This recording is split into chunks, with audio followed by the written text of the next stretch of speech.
단연과장 문신으로부터 발전된 새로운 기법의 화장술이에요. 오랫동안 지속을 시켜준다고 해서 지속성 화장인데 반영구라는 거는 없어져야 됩니다. 그쵸? 우리가 보통 2, 3년이 지났는데도 눈썹의 잔흔을 가지고 남겨서 오시는 분들이 계세요. 그거는 반영구라고 할 수가 없어요. 왜냐? 진피층까지 색소가 들어가 버리면 얘는 반영구가 아니라 문신인데 이거를 반영구와 문신을 어떻게 구분을 하느냐? 우리가 정말 제대로 표피층의 반영구라고 해서 문신을 하잖아요? 그러면 보통 유지기간이 3개월에서 6개월 안에 다 떨어져 나가야 돼요, 색소가. 근데 자 3개월에서 6개월 만에 다 떨어져 나간다?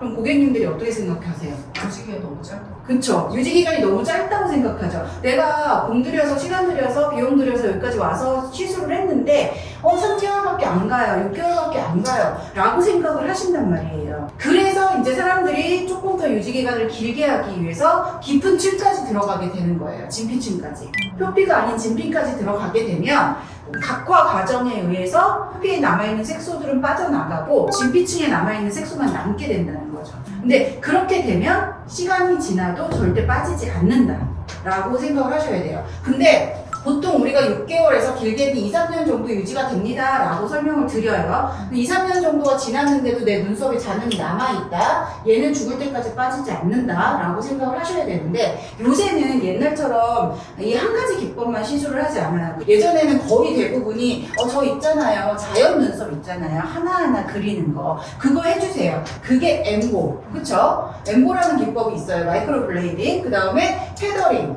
요새 많이 하는 헤어스트로, 그 다음에 뭐 쉐딩 눈썹. 자, 여기서 어떤 게 가장 깊은 층까지 들어갈 것 같아요?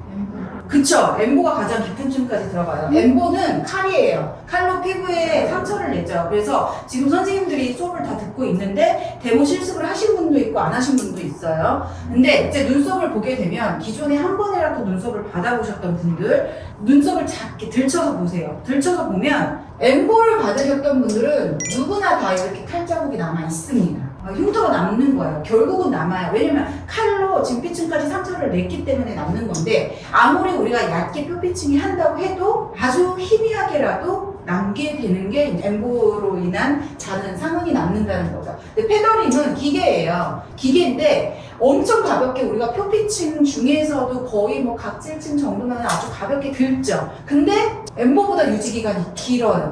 왜 그럴까요? 세세하게 들어가. 당연히 섬세하게 들어가는 것도 이유가 있는데, 엠보와 페더링이 사용되는 색소의 성분이 틀립니다. 페더링이나 쉐딩 같은 경우는 유지기간이 엠보보다 길어요.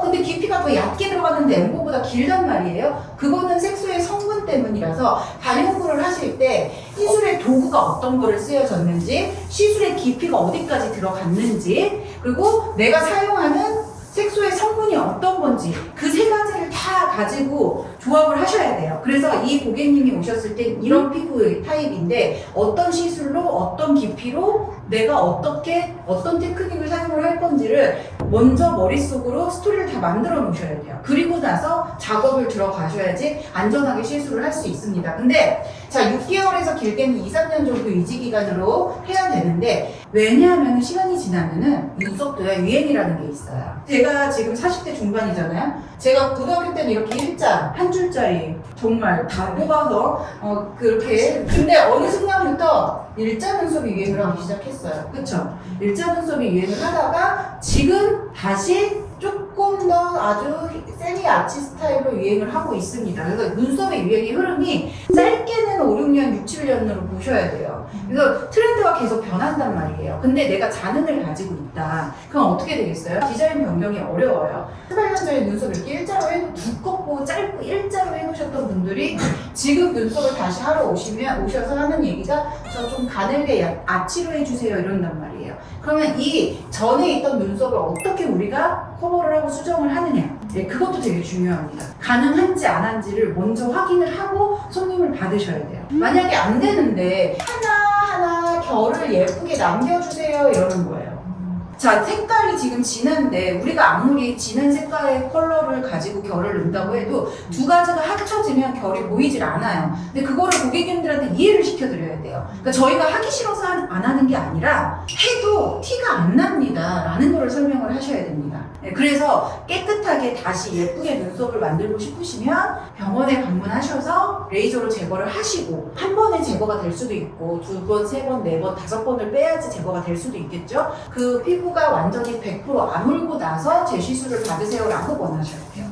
그러다 보면 이제 고객님들이 그냥 저 다 괜찮아요 안 보여도 돼요 하면서 그냥 해달라고 한단 말이에요. 근데 해달라고 해서 해드리잖아요. 그럼 100% 리터치와 하러 오셨을 때 얘기를 하세요. 그냥 선생님 말씀 드릴걸요, 레이저로 제거할걸요, 진짜 안 보이네요 라고 얘기를 한단 말이에요. 그래서 고객님들한테 충분히 설득을 시키고 상담을 해드려서 먼저 레이저 작업을 하게끔 그렇게 권하시던가, 이 상태에서 그러면 디자인만 좀 정리를 하고 싶어요. 그러면 이 상태에서 결이 들어간다? 그럼 눈썹이 더 지저분해 보이겠죠. 얼룩덜룩해 보일 거란 말이에요. 기존에 남아있는 컬러와 결이 들어가 있는 컬러가. 그래서 이럴 때는 아주 부드럽게 눈썹 디자인만 정리를 하는 쉐딩 기법으로 추천을 해드리는 게 가장 좋습니다. 이런 분들은 약간의 베이스가 깔려 있어요. 그러면은 이 은은하게 깔려있는 이 베이스 사이에 결이 들어가면 콤보 느낌이 난단 말이에요. 그러니까 오히려 더 이뻐 보일 수도 있습니다. 근데 잔은이 보라색이거나 회갈색이거나 푸른빛이 돈다거나 자주색이거나 이런 사람들 있잖아요. 한 번 레이저 뺐는데 뺀 거예요?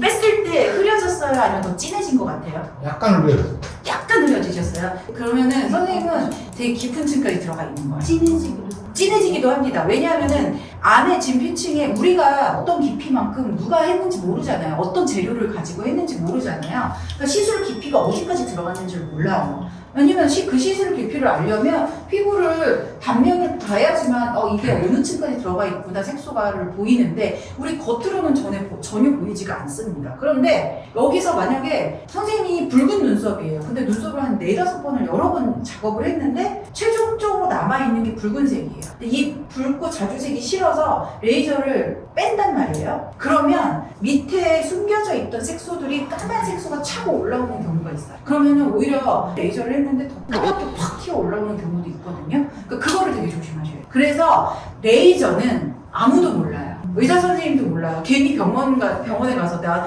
빨간 눈썹인데 왜 레이저 했는데 다시 까마지게 됐어요? 이렇게 컴플레인을 하시면 안 되는 게 아무도 몰라요. 레이저를 쐈는데 밑에 잠재돼 있던 숨어있던 색소가 튀어 올라오는 경우도 있거든요. 그런 경우에는 레이저를 한 번, 두 번, 세 번, 네 번 계속 빼야 돼요. 근데 그 주기가 한 달에서 2달 간격.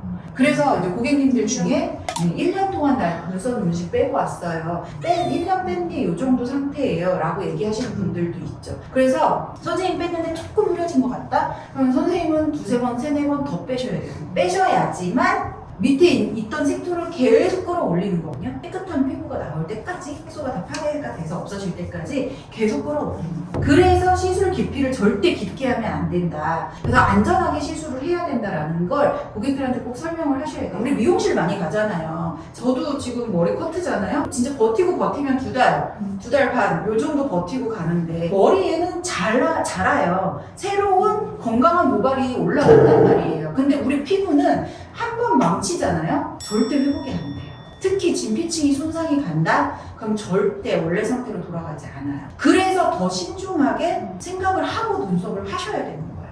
이거 내 피부다, 내 얼굴이다. 그러니까 내가 더 안전하게 시술을 해야 된다라는 생각을 가지고 작업에 임하셔야 됩니다. 그러려면 깊이 들어가시면 안 돼요. 그리고 고객님들한테 충분히 설명을 해주시면 도움이 많이 됩니다.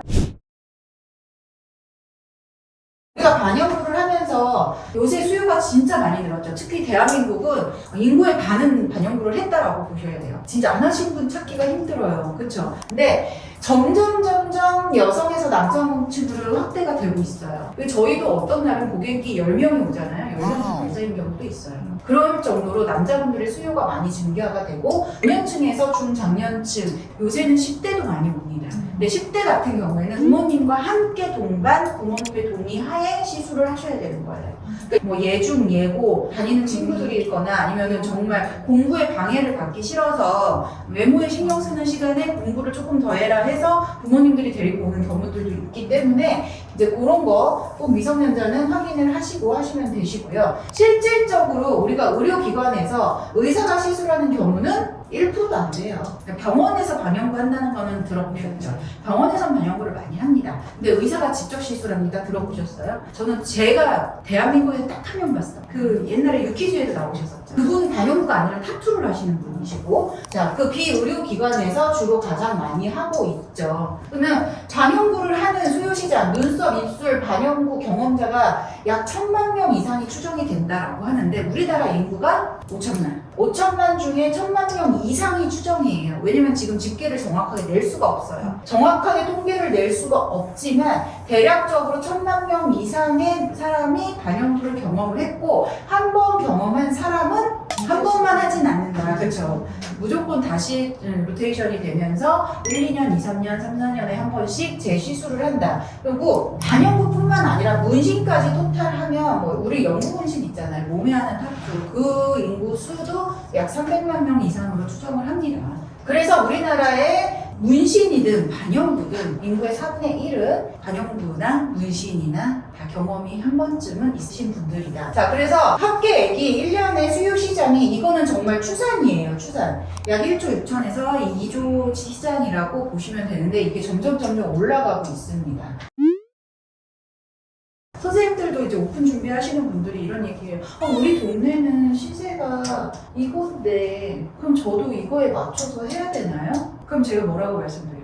내가 이 고객님한테 내 시술을 정말 최선으로 진짜 잘해드려요. 그렇게 내가 내 만족이 될 때까지 시술을 해드린다면 굳이? 근데 그 처음에 오픈해서는 이러겠죠. 아니 근데 왜 여기는 15만 원인데 여기는 30만 원이에요? 뭔 차이예요? 이 질문 많이 해요. 실질적으로 제가 반영구를 14년을 했잖아요. 14년을 했는데 초반에는 저도 똑같이 이런 일자결을 썼어요. 근데 패널링으로 이렇게 일자결을 했단 말이에요. 엠보가 아니라. 저도 그때 20만 원으로 처음 반영구를 시작을 했어요. 지금 시술 시간이 좀 들어가니까 패널링에다가. 근데 이제 전화가 와서 여기는 얼마인데 여기는 왜 금액이 틀려요? 뭐가 차이가 나요? 이 질문을 꼭 하시는 분들이 계세요. 그럼 이 질문에 대한 답변을 만들어 두셔야 돼요. 내가 왜 남들보다 5만 원이든 10만 원이든 비싼지 그 이유, 내가 정말 재료를 좋은 거를 쓰는지, 시술의 테크닉을 정성으로 해주는지, 시술을 정말 꼼꼼해서 3개월 갈 걸 6개월 가게 해주는지 나만의 차별화된 전략을 하나를 만들어 놓으셔야 되는 거예요.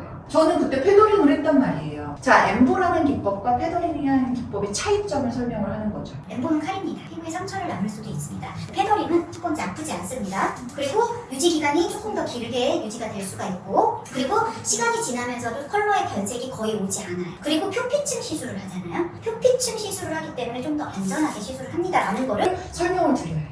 그러면 내가 딱 전화했는데 얘 제가 왜 비쌀까요? 주세요? 저희 인테리어에 돈을 좀 많이 썼는데요? 이렇게 얘기할 수는 없잖아요. 그러니까 내가 하는 테크닉이 어떤 테크닉이고 어떻게 시술이 들어갈 거고 내가 다른 우리 지역에 비해서 뭔가가 차별화된 전략을 가지고 처음 스타트를 하셔야 되는 거예요.